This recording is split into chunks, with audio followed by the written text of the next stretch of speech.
안녕하세요. 말씀을 품고 말씀을 살아내는 바이블 1189 126번째 날, 오늘은 민수기 4장입니다. 어제 3장에서는 이스라엘 백성들이 광야를 행군할 때나 어디 한 곳에 머물 때 늘 그 진영 가운데 있어야 할 성막을 섬기는 레위 지파에 관한 이야기를 나눴는데요. 레위 지파의 각 가문별로 성막의 어떤 부분을 담당하게 되고 또 어디에 진을 쳐야 할지에 대한 이야기였죠. 이어서 오늘 4장은 이제 구체적으로 레위 사람들이 각 가문별로 맡은 성막의 기물들을 어떻게 관리하고 또 운반할 것인지에 대해 하나님이 구체적인 지침을 말씀해 주시는 내용입니다. 4장은 크게 네 부분으로 나눌 수 있는데요. 우선 1절부터 20절까지는 고핫 자손에게 맡겨주시는 임무입니다. 30살부터 50살까지 회막의 일을 감당할 만한 자를 계수해서 일을 맡기시는데, 회막 안에 있는 지성물, 그러니까 언약궤나 등잔대, 진설병의 상, 그리고 제단들, 그리고 성소 안에서 사용하는 여러 기구들과 휘장을 운반하는 일을 담당하도록 하십니다. 그런데 고핫 자손은 그걸 만져서도 안 되고 포장하는 것을 볼 수도 없어요. 반드시 아론과 그 아들들인 제사장들이 먼저 그 기물들을 정해진 덮개로 덮고 또 포장해서 운반할 준비를 다 하고 난 뒤에야 이 고핫 자손들이 그것들을 어깨에 메고 운반하도록 하십니다. 그런데 만약 그들이 함부로 성소를 보거나 성물을 만지면 죽게 될 것이라는 경고와 함께 거룩하신 하나님을 섬긴다는 것이 얼마나 큰 경외심을 가져야 하는 일인지를 보여주십니다.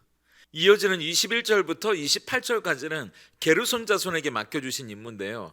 그들도 역시 30살부터 50살까지 회막의 일을 감당할 만한 자를 계수해서 일을 맡겨주십니다. 이들은 성막의 휘장이나 덮개, 해달의 가죽 덮개, 그리고 회막의 휘장문, 그리고 뜰의 휘장이나 문, 그리고 거기에 사용되는 줄들을 운반하고 관리하는 책임을 맡게 됩니다. 그리고 29절부터 33절까지는 무라리 자손의 임무인데요.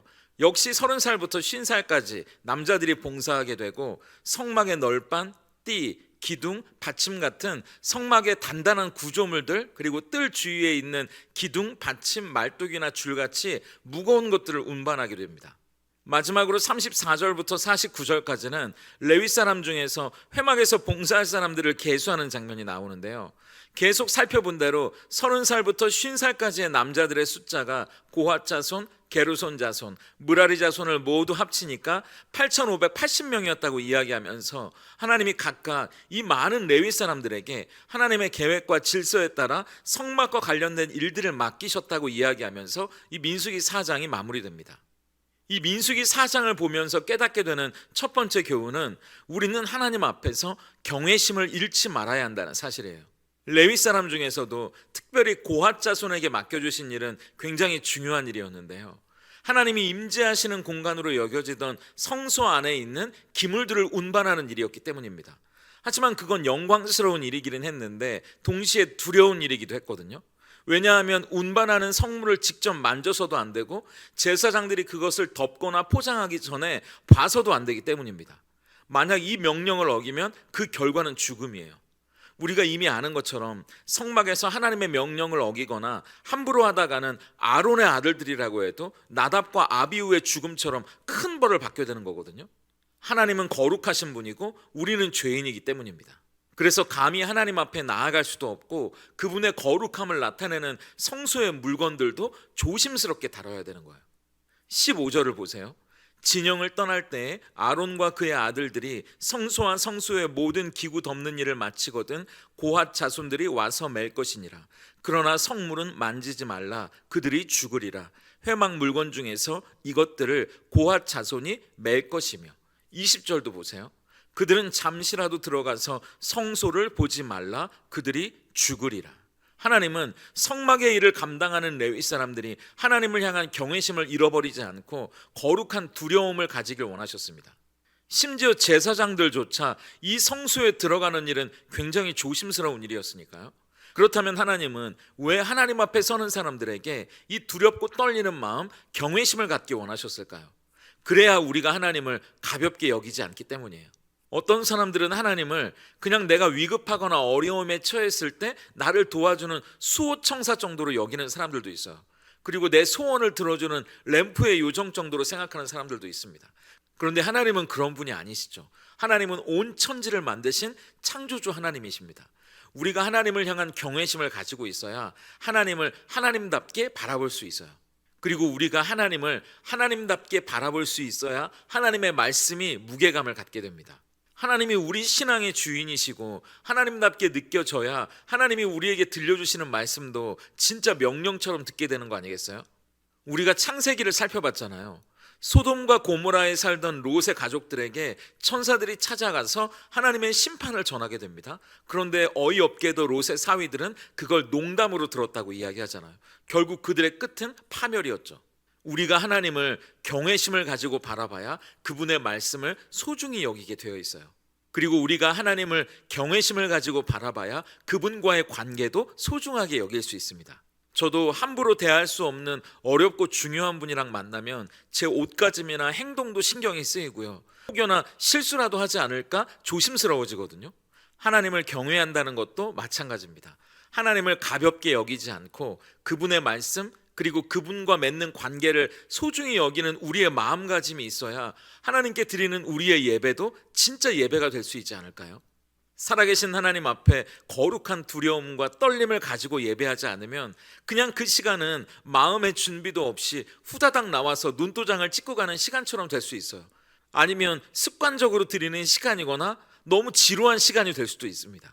그것도 아니면 내 몸과 마음을 거룩한 산 제물로 예배드리는 사람이 아니라 오히려 내 감정과 기분에 맞춰서 그 예배를 평가하는 사람이 되고 말지도 몰라요. 하나님을 향해 거룩한 두려움과 떨림, 그 경외심이 있어야 우리의 예배를 받으시는 분이 누구인지 알게 되고 그리고 그분 앞에 진짜 우리의 무릎을 꿇을 수 있는 겁니다. 그때서야 우리의 예배는 진짜 예배가 되고 그 예배가 우리를 바꾸기 시작하는 겁니다. 진짜 은혜를 경험할 수 있게 되는 거죠. 고앗 자손은 그들이 운반하는 성물을 봐서도 안 되고 만져서도 안 되고 그걸 어길 시에는 죽을 수도 있다는 이 명령을 통해서 성막에서 그들이 감당하는 봉사의 일들이 그냥 단순히 사람의 일이 아니라 하나님께 드려지는 일이라는 걸 깨닫게 됐을 거예요. 우리도 우리가 마주하는 하나님이 어떤 분인지 그분을 향한 경외심을 회복하는 것에서부터 느슨한 우리의 신앙이 회복될지도 모릅니다. 거룩하신 하나님 앞에 서야 우리가 진짜 죄인인 줄 알게 되거든요. 그리고 그런 죄인인 우리를 하나님의 자녀 삼아 주셔서 그분께 예배하고 기도하고 가까이 나아갈 수 있도록 해주신 게 얼마나 큰 은혜인지 새삼 우리에게 깨달아지게 되는 거죠. 그렇게 하나님을 향한 우리의 태도와 자세를 돌아보면서 그분을 향한 경외심을 회복하고 신앙의 은혜를 누리는 저와 여러분이 될 수 있기를 소망합니다. 민수기 4장을 보면서 깨닫게 되는 두 번째 교훈은 내가 원하는 자리가 아니라 하나님이 맡겨주신 자리를 기쁨으로 감당하는 게 진짜 순종이라는 사실이에요. 민수기 4장을 보면 레위 사람들에게 각 가문에 맞춰서 각각 다른 일을 맡기시고 다른 것들을 관리하고 운반하는 책임을 주시잖아요. 그래서 고앗 자손에게는 성소에서 사용하는 여러 기구들과 휘장을 운반하는 일을 맡기셨고 게르손 자손에게는 성막의 휘장들과 덮개들을 운반할 수 있도록 그리고 무라리 자손에게는 성막의 널빤이나 기둥, 받침들을 운반하게 하시거든요. 다 다릅니다. 그리고 49절처럼 이야기하시죠. 그들이 할 일과 짐을 매는 일을 따라 모세에게 계수되었으되 여호와께서 모세에게 명령하신 대로 그들이 계수되었더라. 하나님은 성막의 각각의 부분을 담당하고 운반하는 일들을 레위 사람들 각 가문에게 맡기셨습니다. 그런데 각 가문에게 맡기실 때 그 맡기시는 것은 하나님의 뜻에 따라 하나님의 명령하신 대로예요. 그들에게 의견을 물어본다거나 괜찮냐고 걱정하시면서 맡기신 게 아니거든요. 하나님이 맡기신 겁니다. 그런데 생각해 보세요. 무라리 자손이 옮겨야 하는 것들은요, 성막의 기둥이나 받침, 널판 같은 구조물들이에요. 그리고 뜰 주위에 있는 기둥이며 받침, 말뚝같이 굉장히 무거운 자재들을 옮겨야 되는 거거든요. 그래서 민수기 7장에 보면 이들을 위해서는 특별히 수레로 이것들을 옮길 수 있도록 해주실 정도니까요. 만약 우리라면 어떨까요? 눈치 게임을 할지도 모릅니다. 저 일만은 우리가 안 맡았으면 좋겠다. 저렇게 무거운 건 너무 힘드니까 좀 다른 가문에서 맡았으면 좋겠다. 그런 생각이 들지 않았을까요?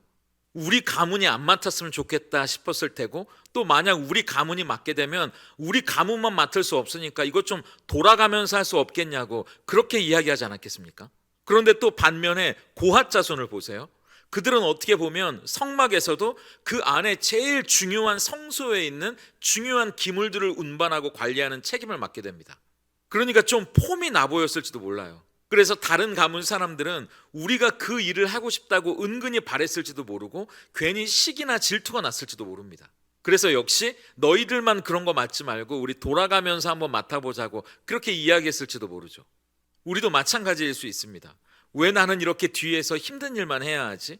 왜 저 사람은 사람들 앞에서 주목받는 일을 하는데 왜 나는 이런 일을 해야 하지? 그런 마음이 들 수 있잖아요. 그런데 하나님은 고핫 자손이나 게르손 자손이나 무라리 자손이 맡은 모든 일들이 다 똑같이 중요하고 필요한 일이라고 말씀하십니다. 이들이 맡은 것 중에 어떤 것 하나라도 빠지면 성막은 이동할 수 없는 거고요. 성막은 세워질 수 없기 때문이에요. 참된 순종이 뭘까요? 그건 내가 보기에 좋고 내가 하고 싶고 사람들이 인정해 주는 자리를 찾아가는 게 아니라 하나님께서 지금 이 순간 나에게 맡겨주신 자리가 어떤 자리이든 그리고 그 일이 어떤 일이든 그것을 하나님의 뜻으로 알고 기쁨과 감사함으로 감당하는 겁니다. 다른 사람과 비교하면서 지금 내 자리를 속상해하는 게 아니고요. 하나님이 지금 나에게 맡겨주신 일이 무엇이든 그것을 통해 하나님께 영광 돌릴 수 있다면, 그 일을 통해 내 삶의 의미를 발견할 수 있다면, 그리고 오히려 그 일을 통해 내가 성장할 수 있다면, 그리고 그 일을 통해 하나님을 보여줄 수 있다면 그게 너무나 감사한 거죠. 오늘 우리의 가정에서, 또 직장에서, 교회에서 하나님이 우리에게 맡겨주신 자리, 또 맡겨주신 일들이 있을 텐데요. 그곳에서 하나님이 우리에게 그것을 맡겨주신 의미를 찾고 그 안에서 감사를 찾고 그리고 그것을 통해 우리가 성장해 갈 수 있는 기쁨과 은혜를 누리는 저와 여러분이 될 수 있다면 참 좋겠습니다. 오늘 바이블 1189 적용입니다. 첫째, 거룩을 위한 잠시 멈춤이에요. 고핫 자손들이 성물을 덮을 때까지 함부로 나아가지 못했던 것처럼 우리도 의도적으로 우리의 삶에 거룩한 멈춤의 시간을 한번 가져보시면 어떨까요? 하루를 시작하면서 점심 식사를 하고 오후 일과를 시작하기 전에, 그리고 또 잠자리에 들기 전에, 여러분이 중요한 일을 하기 전에 잠깐 5분이라도 멈춰서 하나님을 한번 생각해 보세요. 내가 누구 앞에 서 있는지, 내 삶이 하나님 보시기에 괜찮은지, 그리고 하나님께 지혜를 구하면서 잠시 멈춤, 거룩한 멈춤의 시간을 가져보시면 좋겠습니다. 둘째, 내 삶의 자리 축복하게 해요. 내가 하고 싶지 않은 일, 그리고 내가 부담되는 자리라도 하나님이 맡겨주셨다고 생각되는 일이나 자리가 있다면 어디인지 한번 생각해 보시면 좋겠습니다. 하나님이 맡겨주신 그 자리에서 어떤 의미를 찾을 수 있을지, 그리고 또 어떤 감사를 올려드릴 수 있을지, 그리고 또 내가 그 일을 통해 얼마나 성장할 수 있을지 하나님께 기도하며 답을 찾아보시면 좋겠어요. 그리고 나 스스로를 격려하고 응원하면서 하나님께 그 자리를, 그 일을 감당할 수 있는 힘을 달라고 기도해 보시면 좋겠습니다. 함께 기도하겠습니다. 언제나 우리를 사랑으로 대하시고 넓은 품으로 안아주시는 하나님 감사합니다. 우리의 죄와 연약함에도 불구하고 변함없는 사랑으로 대해주시는 하나님이 감사하면서도 나도 모르게 하나님을 가볍게 또 너무 편하게 여기는 것은 아닌지 돌아봅니다. 우리의 마음에 하나님을 향한 경외심을 회복시켜 주시길 소망합니다.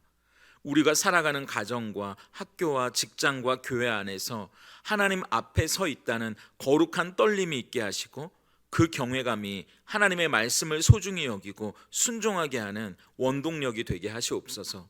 그리하여 우리의 예배가 살아계신 하나님께 드리는 진짜 예배가 되게 하시고 그 거룩한 자리에서 참된 은혜와 변화를 경험하게 하시옵소서. 또한 우리가 원하는 자리에서 내가 바라는 대로가 아니라 하나님이 맡겨주시는 자리에서 하나님이 원하시는 대로 순종할 수 있는 우리가 되길 소망합니다. 그 자리에서 하나님이 맡겨주신 일을 통해 의미를 발견하게 하시고 감사를 훈련하게 하셔서 더 성장하고 성숙해져 가는 우리가 될 뿐만 아니라 성막이 세워지듯 하나님의 나라가 든든히 세워지는데 작은 보탬이 되는 영광을 누리게 하시옵소서. 예수님의 이름으로 기도드립니다.